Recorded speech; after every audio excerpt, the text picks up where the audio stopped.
चला तर मंडळी, फ्लाईटचा अनुभव तर खूप छान होता आणि फ्लाईटमधून उतरल्या ही गाडी आम्हाला घ्यायला आली होती आणि अक्षरशः या गाडीमध्ये फक्त आम्ही तिघच होतो.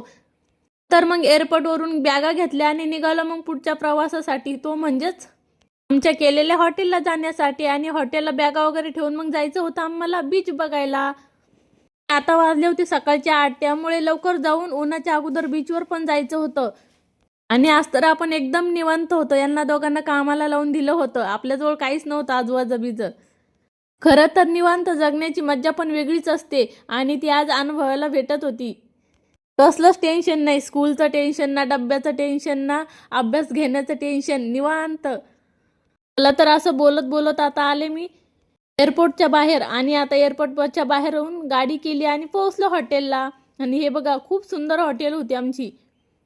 बॅग रूमवर ठेवल्या आणि गेलो मग लगेच नाश्ता करायला. नाश्त्यामध्ये पण खूप सारे ऑप्शन होते. नाश्ता केला आणि चाललो मग आता बीच बघण्यासाठी.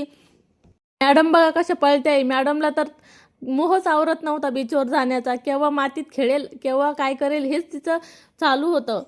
खरं तर तिला पाण्याची खूप भीती वाटते, पण खेळायचं पण असतं आणि खूप मजा केली तिने.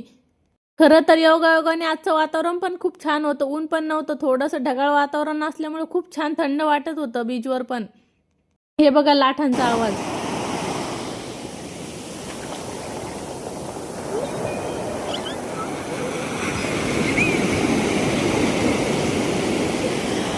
खरं तर आमच्या मॅडमसाठी आजचा दिवस खूप खास होता आणि एवढा एन्जॉय केला तिने की तिला रूमवर पण जायचं नव्हतं, बीचवरून इथेच राहायचं होतं.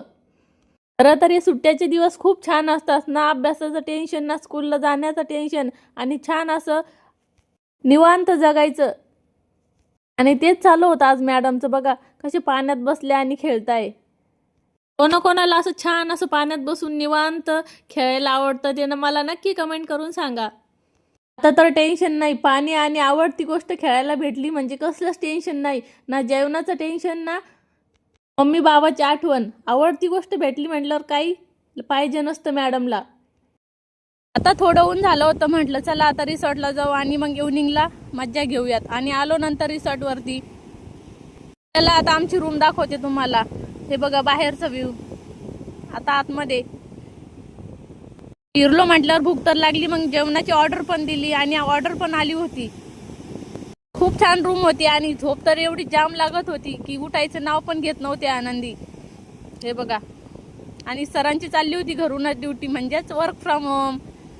घरून नाही बरं का, घरून म्हणजेच हॉटेलच्या रूमवर ती चालू होती. वर्क फ्रॉम होम घेऊन आले होते आणि मग छान असं सगळ्यांनी जेवण पण करून घेतलं. असा होता आमचा पहिला दिवस. कसा वाटला ना